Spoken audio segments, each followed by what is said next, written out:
Bonjour à tout le monde, je suis là pour vous annoncer que le tournoi aura bel et bien lieu au lycée bilingue d'Essos à Yaoundé du 20 juillet au 30 août 2026. Cette année, nous allons nous baser sur l'éducation. Nous allons offrir aux élèves une scolarité gratuite à Essos et une scolarité gratuite aussi dans mon village en Kenlikok. À Essos, nous allons offrir la scolarité à la hauteur de 2 millions de francs CFA. Les élèves vont en profiter. Et dans mon village, à la hauteur de 3 millions de francs CFA. Donc, voilà, cette année, on est basé plus dans l'éducation, dans la scolarité gratuite, de les accompagner les élèves. Et sans oublier aussi la cagnotte. La cagnotte pour ce tournoi-là, 5 millions de francs CFA. Donc, venez nombreux, nous vous attendons.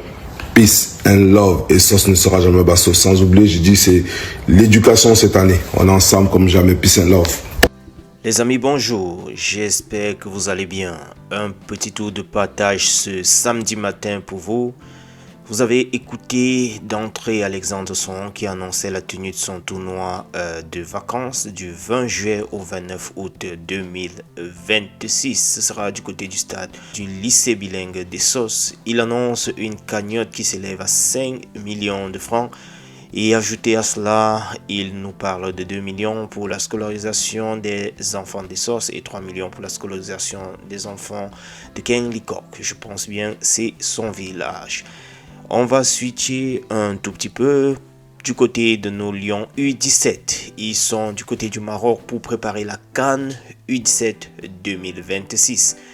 Ils ont eu à s'entraîner déjà. Ils ont eu également une première rencontre qui s'était soldée par une défaite.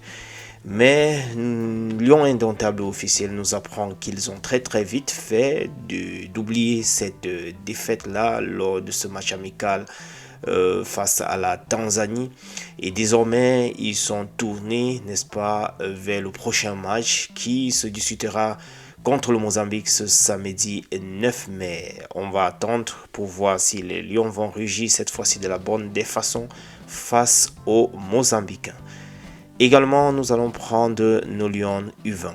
Dans le cadre des éliminatoires de la Coupe du Monde féminine FIFA U20 Pologne 2026, les Lions U20, les Lions autant pour moi, sont au taquet. Nous apprend Lion Indomptable.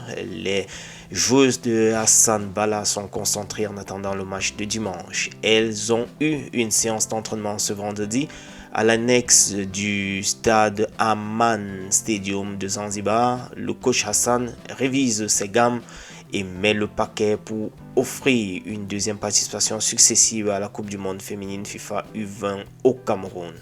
On attend en souhaitant que du bonheur et bonne chance pour la préparation et que tout se passe bien, pas de blessures pour nos jeunes Lions. On va attraper maintenant les ventes avec Karl Eta Eyon qui a trouvé le chemin des buts et a délivré également son équipe à la 90e minute. Il a marqué ainsi, ça leur donne une fois de plus une petite chance, je dirais un petit espoir pour eux qui se trouvent dans une très mauvaise posture à la 18e position du classement. Ils espèrent qu'avec les prochaines journées, ils pourront peut-être améliorer leur position et peut-être échapper à la relégation en deuxième division. Les amis, comment ne pas parler de cet événement qui s'annonce très grandiose, l'inauguration du nouveau siège de la FECAFOOT. On nous parle des grosses personnalités, on nous annonce le président de la FIFA, on nous annonce d'ailleurs des concerts toujours à cette occasion-là, en prélude à cette inauguration. On vous reviendra avec quelques actualités concernant cela. Pour le moment, c'est ce qui est en train de prendre le dessus en termes d'actualité. Bref, je vous reviendrai. On va terminer avec la MTN Elite One, 18e journée. Nous avons là le top des tops. Unisport de Bafang contre Canon de Yaoundé. Ça va se jouer très fort du côté de Bafang. On espère que Unisport va prendre le dessus parce qu'il est dans une courbe, il est dans une phase, autant pour moi, voilà, très élevé. Il ne fait que fouetter avec des scores très lourds. On espère que ça va également fonctionner avec Canon. Canon n'est pas une petite équipe. On prend ici Aigle Royal du Mongo contre Colombe du Sud. Ce sera le 10 mai, c'est-à-dire demain. Ce sera au stade de Melon AS Fortuna contre Gazelle de Garoua, ça au stade Omnisport Annexe. Nous avons également Fauve Azur contre Coton Sport de Garoua au stade Omnisport Annexe également. Numéro 1, ce sera à 16h. Le premier match, le précédent, c'est à 14h. Panthère Dundee contre PWD, ce sera au stade de Banjul à 15h. Dynamo de Douala contre Stade Renard, ce sera au stade de Bepanda à 15h30. Et Aigle Royal de la Menoie contre Victoria United, ce sera au stade de Bamendi. Les amis, voilà, c'était tout ce que je voulais rapidement balayer ce matin.